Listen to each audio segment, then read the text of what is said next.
Hey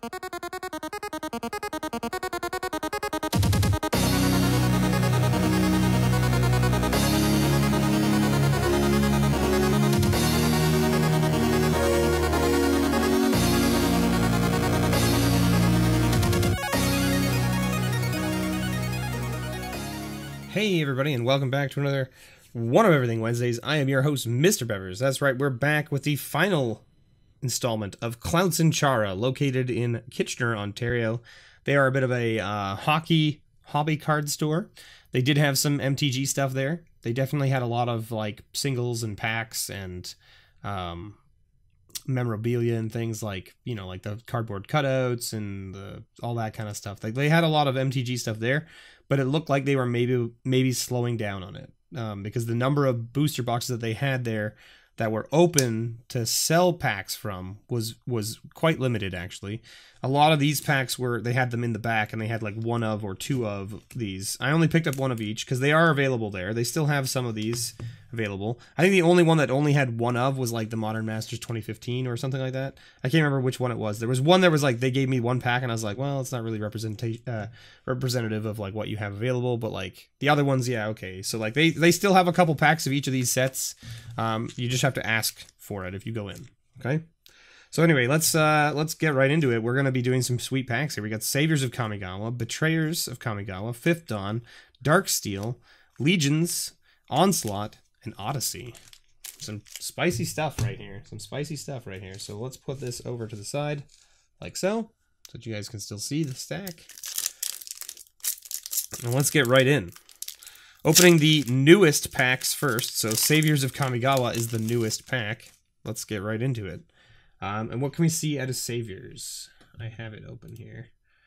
We can see a few things here. I don't think there's any commons or uncommons of note. Oh, there's the Sakura Tribe Scout, which is a common. So we got to keep an eye out for that.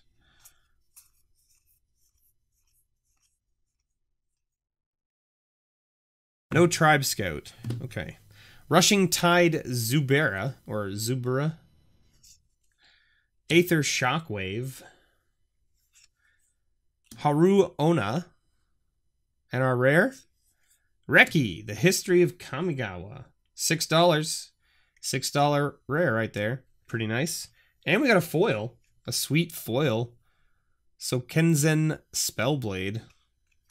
Who can complain about foils from like the old sets? Nobody. Betrayers of Kamigawa is next. Now, you guys know we just did a series of an entire box of Betrayers, so if I don't remember what's of value in this, I am probably slacking quite a bit, right? So we know we've got, I don't think there's any commons or uncommons. Yeah, so there's no commons or uncommons really worth anything in this set. There is the one common that's worth like 99 cents or something like that, and we didn't see it in there, so.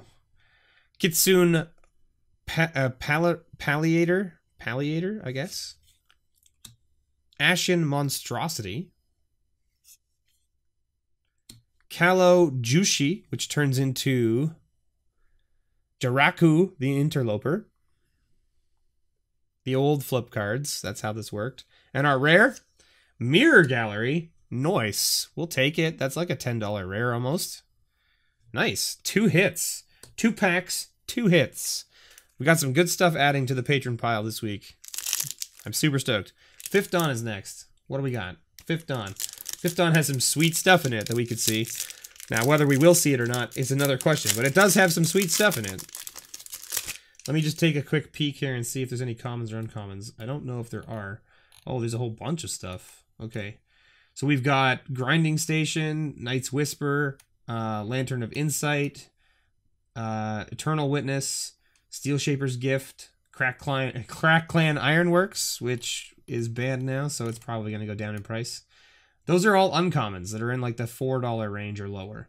There's also Serum Visions, which is a common, so we need to keep an eye on the commons. Okay, so Cranial Plating, such a good card. Cranial Plating is such a good card. I remember, okay, so this was one of the sets I drafted when I first got back into Magic after like high school, right? Like it was like right around the end of high school for me, and maybe like a year or two after. You know, I was just starting to get back in because I had some money again. So I was like, okay, I can start getting back into Magic. And I drafted this set at my LGS in my hometown. And I opened a foil one of these, and I took it because I was like, well, that seems good, like getting +1. It was like an artifact set, so I was like, okay, I'll take this. Attach it for 2 black at instant speed. It gets +1/+0 for all artifacts control. Sweet, right? I was like, this seems like sweet. And I opened a foil one in my pack, and the guy beside me saw me open it and was like, holy crap, I will trade you for that. And I was like, no. I was like, I need to use it in the draft. I'm not going to trade it to you. He's like, no, I mean after. I'm like, well, no, I want to keep it. I'm so glad I did, because it's worth a bunch of money now in foil. Shattered Dreams. So we didn't hit any of the commons, which was Serum Vision specifically. So now we have a couple uncommons that we could see. Blasting Station, Grinding Station, Night's Whisper. Shattered Dreams is not one of them.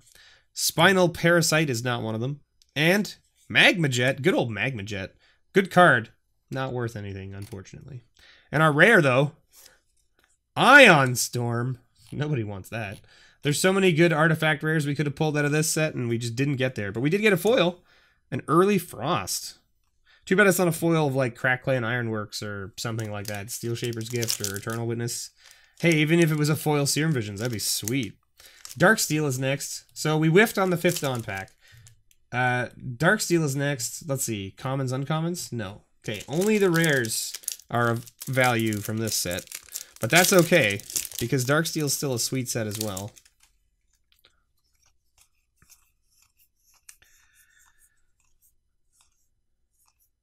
Ooh, Whisper Cloak. Whisper Silk Cloak. Very nice card.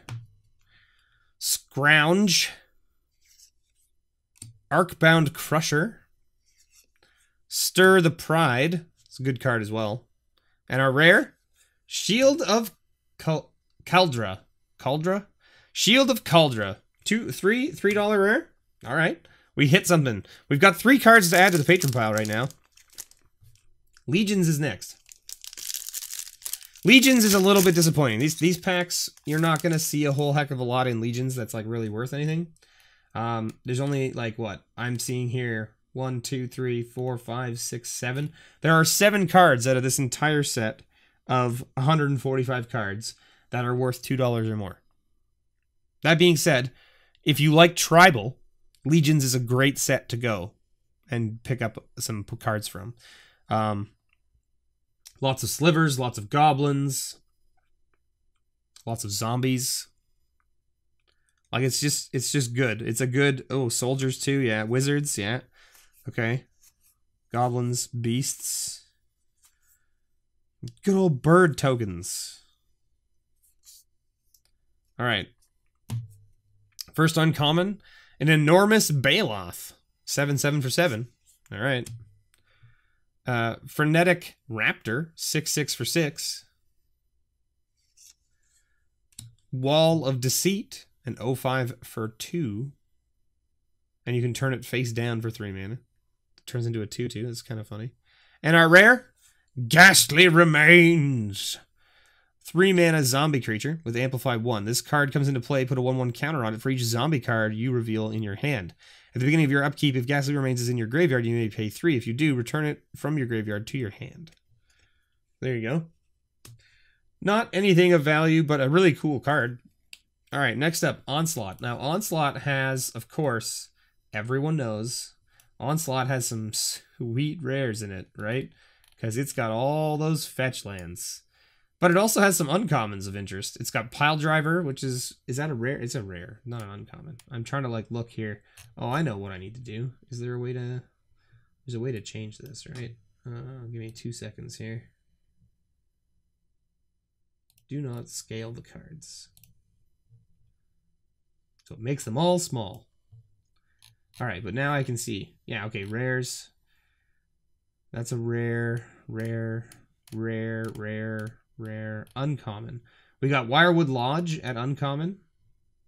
That looks like the only uncommon of note.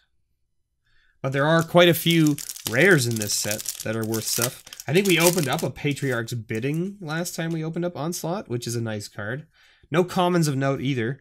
But again, like this was the, so this block was all about tribal, right? So you got Well-Wisher for elves, more zombies, more soldiers, more goblins. All right. Essence Fracture. Ooh, Tribal Unity. Speaking of tribal, there you go. This was the card that gets played in like the Elf and the Beast decks, right? Because it's creatures of the type of your choice get +X/+X until end of turn. Skittish Velesk. 5/5 for 7. And our rare, Words of Wilding. I don't think I saw this on the list anywhere. So many good rares we could have pulled, and this is not one of them. And we could have gotten like a sweet foil fetch land. That would have been nice, wouldn't it? Did I say Shocklands earlier? I think I said Shocklands earlier, and I meant to say Fetchlands. Anyway, Odyssey is last but not least. And there's a bunch of rares in this set, too, that we can see. A couple uncommons here, too, it looks like. We got, whatever this is. What is that? Standstill and Cephalid Colosseum. Those are both uncommons of interest. The rest of them look like rares, it looks like. Oh, no. Price of Glory is another uncommon. Sitting in the $4 range. Okay, all right. So there's 3 uncommons that we could be looking for in Odyssey. Odyssey has some sweet cards in it as well. Careful Study. Nice. Yeah. We're hoping for a foil, right, out of this pack? Because the foils from this set are pretty nice. Frenetic Ogre. Shadow Blood Egg. Look at that. Sacrifice it, add a black and a red to your mana pool. Draw a card. Alright. Our rare is a Seize the Day. Well, I don't think Seize the Day is worth anything, because it also just got reprinted in, like, the Ultimate Masters, was it? That it got reprinted in? But here you go. Here's the original printing of Seize the Day. But because we only had 2 uncommons, that means that we're going to have a foil, and it's a foil uncommon, because that's how this works. Do you think it's one of the foil uncommons worth anything? It could be. It probably won't be, but it could be. Oh my goodness! A foil Squirrel Nest. I don't think Squirrel Nest is worth anything. I don't think it's worth anything. But maybe in foil, it might be. We should go look. Show me this.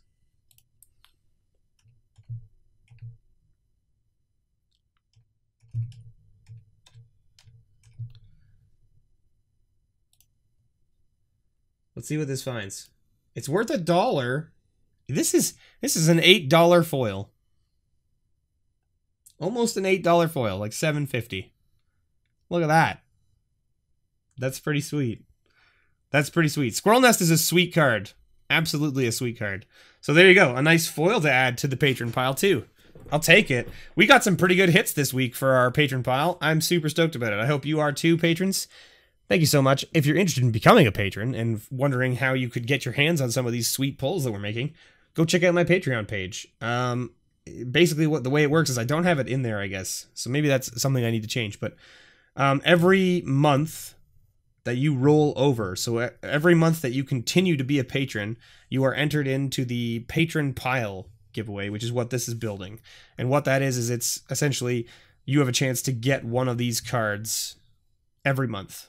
Right? Every month, each patron walks away with one of the cards I pull from the One of Everything Wednesdays. So the pile is pretty big. If you haven't seen what it is, go check out my patron grab bag videos. It'll tell you how I do it and what's going on with that. We essentially pull each patron's name, and we pull one card out of the patron pile, and then we fill the grab bags and whatever else we need to do. Anyway, thank you so much, everyone, for watching. This has been One of Everything Wednesdays from CloutsnChara. Make sure you go check them out. There's a link below in the description to their store. Have a great day, and as always, may your pulls ever be better.